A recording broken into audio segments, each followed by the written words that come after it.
गर्मी इतनी ज़्यादा है, शहर के अंदर ब्लास्ट दिन बर दिन बढ़ते जा रहे हैं। और अगर बात की जाए आगजनी की घटनाओं की, तो आगजनी की घटनाएं लगातार होती हुई दिखाई देती है। अगर आपकी दुकान के अंदर आग लगती है, अगर आपके शहर के अंदर आग लगती है, आपके घर के अंदर आग लगती है, तो सबसे पहले आप किसको फ़ोन करते हैं? सबसे पहले आप डायल करते हैं 101 number, Haryana fire and emergency services के ऊपर। अभी 2-3 दिन पहले आपने देखा था कि राजगुरु मार्केट के रामचाट भंडार के अंदर आग लग गई थी और यही गाड़ी जो है सबसे पहले पहुंची थी।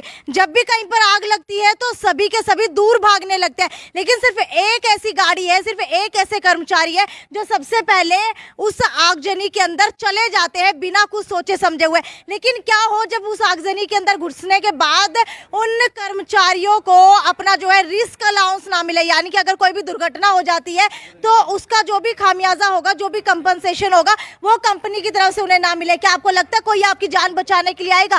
कोई कर्मचारी जो है इस तरीके से फायर ब्रिगेड के अंदर काम करेगा? आपको बता देती हूँ, ये सिर्फ कही सुनाई बातें नहीं है, बल्कि ये जो कर्मचारी आप देख रहे हैं दिन रात अपनी जान के ऊपर खेल करके ये सभी की जान बचाते हैं। जहां से सारी दुनिया दूर भागती है, वहां जा करके ये आपको बचाते हैं, आपका सामान बचाते हैं। चाहे ये जल जाए, झुलस जाए, लेकिन उसके बावजूद आपकी जो है सेवा के अंदर हमेशा तैयार रहते हैं, चाहे रात के 2 बजे हो या फिर सुबह के 5 बजे हो। लेकिन आज यही जो है यहाँ दर दर की ठोकरे हुए खाते हुए दिखाई दे रहे हैं। मुझे ये बताइए ईश्वर जी कि आज आप लोगों की गेट मीटिंग थी, क्या कुछ हो रहा है आपके साथ? क्या आपकी सैलरी नहीं दी जा रही है? नमस्कार जी, हमारे को 6 महीने से तनख्वाह नहीं मिल रही जी। हम बहुत परेशान हो रहे हैं, परेशान हो के ना हमने ये कदम उठाना पड़ा। अच्छा, सबसे पहले ये बताइए कि फायर ब्रिगेड की गाड़ियाँ कितनी है? गाड़ियाँ तो यहाँ 8-10 हैं जी। 8-10 गाड़ियाँ। लगभग कर्मचारी कितने हैं? कर्मचारी तो 70 के करीब है ना जी। 70 के करीब है। पूरे हरियाणा में, हिसार में? हिसार में है जी। बिल्कुल, हिसार के अंदर 70 कर्मचारी है। कितने जो है पक्के कर्मचारी है, कितने पेरोल के ऊपर है? मैम, यहाँ main fire station Barwada road पे है, एक स्टेशन मार्केट कमेटी के अंदर है, एक आजाद नगर के अंदर है, और कुछ स्टाफ हमारा एयरपोर्ट पे गया। टोटल मिला के 68 के करीब कर्मचारी है। अच्छा, ये बताइए सबसे पहले, अगर आपके पास कोई फोन, आपकी ड्यूटी कितने घंटे की होती है? 8-8 घंटे। 8-8 घंटे की। कोई आपके पास फोन आता है, मान लीजिए रात को 3 बजे फोन आता है, तो क्या आप उसको फोन करके ये कहते हैं कि अभी तो मुझे नींद आ रही है, मैं तो नहीं आऊंगा? नहीं, ऐसा कुछ नहीं होता। हमारी गाड़ी तैयार होती है, 1 मिनट के अंदर टर्न आउट हो जाता है यहाँ से। अच्छा, अभी रामजाट भंडार के अंदर आग लगी थी, तब क्या आप लोग मौके पे पहुंच गए थे? 3 मिनट के अंदर हमारी गाड़ी पहुँच गई थी वहाँ। 3 मिनट में गाड़ी मौके पर पहुँच के काम करने लगी थी हमारी कर्मचारी। अच्छा, सारे कह रहे थे कि भाई यहाँ पर जो है गैस सिलेंडर फटा है, हम तो नहीं जाएंगे अंदर, फिर भी आप लोग अंदर चले गए? ये मैम रामचाट भंडार वाली 6 बजे कॉल आई हमारे पास। 6:03 पे हम घटनास्थल पे पहुंच गए थे। तो देख लीजिए किस तरीके से जो है 3 मिनट के अंदर घटनास्थल के ऊपर पहुंच गए। लेकिन ये वो कर्मचारी हैं जिनकी 6 महीने से अभी तक सैलरी नहीं मिल रही है। मुझे ये बताइए, सैलरी क्यों नहीं मिल रही है आपकी? ये तो हम इसको बारे में स्पष्ट नहीं कर सकते। अधिकारियाँ तो कश काम, तो अधिकारी हमने कह दे भाई अब थम आ जाएगी, हमने डाटा वो नहीं हुआ, ये नहीं हुआ, इस करके हमारे को पहले हमारा महकमा कमेटियों निगमों के अंदर था, वो तनख्वाह दिया करते थे। तो उसके बावजूद ये 10वें महीने में हमारा महकमा अलग हो गया। वैसे हो तो गया 2017 को, लेकिन वो चलती रही। लेकिन अब 10वें महीने में बिल्कुल सेपरेट अलग हो गया था। तनख्वाह भी इन्होंने अलग बनानी शुरू करी थी, लेकिन जब से हमें तनख्वाह नहीं मिली है, हमारे अधिकारियों को हम यहाँ कह देते हैं, अधिकारियों ने हमारा डाटा डूटा जो है ना तनख्वाह का, वो सारा मतलब कंप्लीट करके रखे है, यहाँ से भेज देते हैं। लेकिन चंडीगढ़ पंचकुला के अंदर है ना, वो कहते हमारे पास नहीं आते, वहाँ नहीं आता। लेकिन वहाँ कुछ गड़बड़ है। हमारे यहाँ ऑफिस में तो कोई गड़बड़ नहीं, हमारे ऑफिस वालों ने कल रखो ने और ने मतलब तन मन धन से करने लगे। आपको बता दूं, ये फायर ब्रिगेड का जो महकमा है पहले नगर निगम के अंडर आता था, लेकिन अब एक स्वतंत्र महकमा इनका बना दिया गया है। अच्छा, ये बताइए कि आपका महकमा किसी और के अंडर है या फिर स्वतंत्र बना दिया गया है? स्वतंत्र ही है जी। स्वतंत्र ही है? हाँ जी। अच्छा, पहले जब नगर निगम के अंडर था तो क्या आपको सैलरी मिल जाया करती थी? टाइम पर तनख्वाह मिल जाया करती जब निगम अंदर था जी। तो अभी जो पेरोल के ऊपर कर्मचारी है यहाँ पर, उनको भी सैलरी नहीं मिल रही या फिर आप लोगों को नहीं मिल रही? वाले कर्मचारियों की तनख्वाह मिल गई है। 4.5 महीने के बाद उनकी सैलरी तो मिल गई है जी। उन्होंने तो पहले 2-3 बार हड़ताल करी थी। वो तो लेके तनख्वाह जी। अच्छा, हाँ। अच्छा, तो लगभग अगर बात की जाए तनख्वाह की, तो कितनी तनख्वाह आपकी पड़ जाती है महीने की? तनख्वाह तो जी दे ही नहीं है अभी, तनख्वाह क्या बढ़ फिर भी जाती है लगभग कितने के बीच के अंदर आपकी तनख्वाह तो पड़ती जी। है? एक मतलब अलग अलग से डिवाइड होता है जी, फायरमैन की अलग है, ड्राइवर की अलग है, अफसर की अलग है। जो कर्मचारी वो हमारे ये काम काम हमारे सुरेंद्र कुमार लीडिंग फायरमैन है। जी? ये तनख्वाह ये सुरेंद्र जी ये लीडिंग फायरमैन अच्छा। सुरेंद्र शर्मा जी तनख्वाह बनाते हैं। ये बताओगे आपको पूरी के कहाँ दिक्कत आती है? सुरेंद्र जी, आप मुझे ये बताइए कि आखिरकार दिक्कत कहाँ पर आ रही है? आपकी तरफ से आगे नहीं भेजी गई है या फिर जो है आपकी भी तनख्वाह अभी तक नहीं दी गई है? मैम अभी तक अपडेट नहीं हुआ है HRMS में पोर्टल पे, जैसे अपडेट होगा पे ड्रा करते अच्छा, एक बात बताइए, बिना सैलरी के आप काम कर सकते हैं? हैं। काम तो करना पड़ेगा, एसेंशियल सेवाएं। ये बताइए, बिना सैलरी आप अपनी जान के ऊपर खेल करके किसी आग में घुस सकते हैं? सैलरी सभी को चाहिए, लेकिन हेड ऑफिस से अभी तक अपडेट नहीं हुआ HRMS का। लेकिन क्यों अपडेट नहीं हुआ? आप अधिकारी हैं, आपको आगे पूछना चाहिए कि भाई यहाँ पर जो कर्मचारी काम कर रहे हैं, इतना समय हो चुका है उनको काम करते हुए, कोई भी घटना होती है अपनी जान के ऊपर खेल करके उसमें कूदते हैं, सारा महकमा उनसे दूर भागता है, सिर्फ आपका महकमा ऐसा है जो एक आग के अंदर घुसता है, उसके बावजूद भी आप अभी तक इनकी सैलरी नहीं दिलवा पा रहे हैं। हमने मेल भेजी हुई है, अभी ये कमी आ रही है इसके अंदर, वो जीरो दिखा रहे हैं इसके अंदर।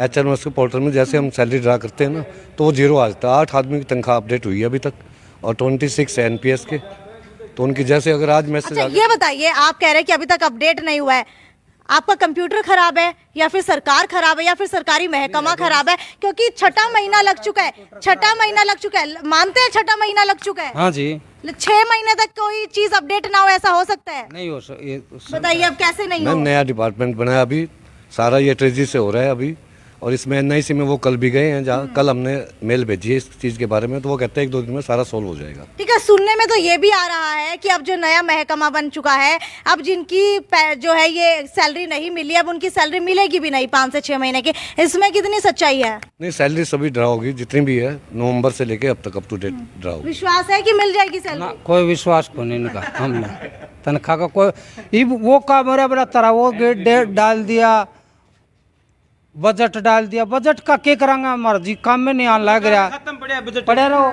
सरकार का खत्म, कर्मचारियों क्या फायदा होया? सरकार का खत्म तो पता नहीं कितना बजट पड़े है। फिर उसका आगे गिर दिया घास का बोझ, नुबला खा ले तो ओड़ बांध तोड़ राखी से और पड़ा रहा, के काम आया उसका बता, वो भूखी मरेगी क्या करेगी? अच्छा, ये बताइए 6 महीने से घर का गुजारा कैसे चल रहा है? कपड़े पाड़गड़े लोग आने हमारे सारे नुका पीछे दे पंडा छुटाना मुश्किल हो रहा है, लोग आते हैं मांग मांग के घर का किराया चला रहे हैं। चला लिया इतने दिन, कौन मानने लग गया? 6 महीना कोई कौन मानना है? दुकानदार नुका बात जोड़ दे, तेरा पीछे था ही को नहीं। अच्छा, जैसे ये आप लोगों को सैलरी नहीं दे रहे, वैसे ही अगर शहर के अंदर कोई घटना हो जाती है तो आप भी कह सकते हैं कि हम क्यों जाएं अपनी जान जोखिम में डालकर? नहीं कह सकते जी, हम करेंगे। देखिए, खुददारी देखिए, अपने काम के प्रति कितने खुददार है कि ये नहीं कह सकते हैं चाहे इनको सैलरी मिले ना मिले। ये तो हमारा काम है जी, ये हमारा काम है। सरकार ने मतलब हम लग रहे हैं तो, लेकिन ये जनता की सेवा के लिए लग रहे हैं हम, तो ये इसमें हम कभी भी मतलब इनकार नहीं करेंगे। अच्छा, ये बताइए, अगर रिस्क अलाउंस की बात की जाए, क्या वो आपको मिल रहा है? हमें नहीं मिल रहा जी। अगर आपके साथ कुछ हो जाता है आग बुझाते समय, तो आपका क्या होगा? हमारा क्या होगा? मर जाएंगे तो भूख आएंगे और कुछ नहीं मिलेगा। फूक तो आप अपने आप ही जाएंगे, क्योंकि आग लगेगी तो उसके अंदर फूकने की भी जरूरत नहीं है। हमें गवर्नमेंट नहीं दे चाहता, दे दीजिए हमें। मतलब सिर्फ आपको नहीं दे रही है, हरियाणा में या फिर आगे जितने? हरियाणा के फायर ब्रिगेड को किसी को नहीं दे रखा जी, नहीं दे रखा। नहीं जी, पुलिस वाले को दे रखे जी। अच्छा, हाँ जी, हमारे डिपार्टमेंट को नहीं दे रखा, लेकिन होना चाहिए हमारा जी। मैम इस सरकार का कंप्यूटर कर्मचारियों के हित में नहीं चलता, और कर्मचारियों कोई अन्य तो है उसमें चलता है। ठीक है, अब ये बताइए, आगे आने वाले समय के अंदर आप क्या करने वाले हैं? क्योंकि मुझे खुद नहीं लग रहा है कि आप लोगों की सैलरी मिल पाएगी जिस तरीके से अभी अधिकारी ने बात की है। ऐसा है जी कि अधिकारी ने हमें आश्वासन दे रखे है, लेकिन अधिकारी ने जो आश्वासन दिया उसका 1 हफ्ता का टाइम दिया है। 1 हफ्ता टाइम देखते हैं हमें, उसके बाद में फिर आगे सोचेंगे क्या तारीख पे तारीख फिल्म में नहीं आती, कितनी तारीख देगा कातिया? तो यहाँ सप्ताह का टाइम मिलता है जी, सप्ताह आए सप्ताह में, मतलब 1 सप्ताह के अंदर अंदर हमने 6ठा महीना निकाल दिया जी। सप्ताह में अगले सप्ताह में, इसलिए हमने 6ठा महीना लग गया जी। यानी कि आखिरी सप्ताह आपने इनको दे दिया है? अगले सप्ताह हमने इनको दे दिया जी। तो आपको बता देती हूँ, आखिरी सप्ताह जो है इनको दे दिया। अगर इस तरीके से अगर दोबारा से इनकी सैलरी नहीं दी जाती है तो आपको बता देती हूँ, जो ये मशीनें, जो ये सभी की सभी गाड़ियां हैं फायर ब्रिगेड की, आपके घर के अंदर आती हैं आग बुझाने के लिए, ये आगे से जो है नहीं आएंगी। इमरजेंसी नंबर आपको दिया गया है फायर का 101 नंबर, इसके बाद अगर इनको सैलरी नहीं दी जाती है तो आपको बता दूं शहर के अंदर कोई भी घटना हो ये नहीं जाएंगे वहां पर, क्योंकि इनके लिए भी भाई सैलरी जरूरी है, बच्चे इनको भी पालने हैं, अपने घर का गुजारा इनको भी चलाना है। 17 तारीख को हमारे नेताजी आ जाएंगे, नरेश शास्त्री जी, नगर पालिका कर्मचारी संघ के राज्य की। उसके आने के बाद अगर सैलरी तो आ जाती है ठीक है, नहीं फिर आगे कोई बड़ा फैसला लेंगे जी। ठीक है, आपको बता देती हूँ कि अब जो है एक बड़ा फैसला लेने वाले हैं फायर ब्रिगेड की टीम, क्योंकि गर्मी बहुत है और गर्मी के अंदर शॉर्ट सर्किट होना, सिलेंडर फटना और बहुत सारी आगजनी की घटनाएं मेरे ख्याल से बहुत ज़्यादा गर्मियों के अंदर ही होती है, इतनी ज़्यादा सर्दियों के अंदर नहीं होती है। लेकिन अब अगर इनकी सैलरी नहीं दी जाती है तो साफ तौर के ऊपर सरकार को चुनौती दे दी गई है कि हिसार के अंदर फायर ब्रिगेड की टीम काम नहीं करेगी अगर किसी के घर के अंदर आग लगे या फिर किसी की दुकान के अंदर आग लगे, क्योंकि सैलरी सबको चाहिए, पेट सबका भरना चाहिए और पेट जो है भूख सबको लगती है। अपने बच्चों का भी पेट पालना है, खुद का भी पालना है, अपनी बीवी का भी पालना है, अपने परिवार का भी पालना है, अपने माँ बाप का भी पालना है। सबका पेट जो है एक व्यक्ति की कमाई से चलता है, लेकिन उसके बावजूद भी 6 महीने हो चुके हैं फायर ब्रिगेड के इन कर्मचारियों को अभी तक सैलरी नहीं दी जा रही है। आपको क्या लगता है कि एक ये महकमा जो आग बुझाता है, बाकी सारे महकमे आपसी के अंदर आग लगाते हैं, फिर भी इस महकमे को सैलरी नहीं दी जा रही है, सही है या फिर गलत है? आप इनको कितना सपोर्ट करते हैं? सपोर्ट करते हैं तो वीडियो को शेयर करना ना भूलें, क्योंकि ये वो इंसान है जो अपनी जान की परवाह ना करते हुए आप लोगों की जान बचाने के लिए आग के अंदर कूद पड़ते हैं। तो इस वीडियो को ज़्यादा से ज़्यादा शेयर करते रहिए। ये थी साक्षी सोन की report, city big news bureau Hisar.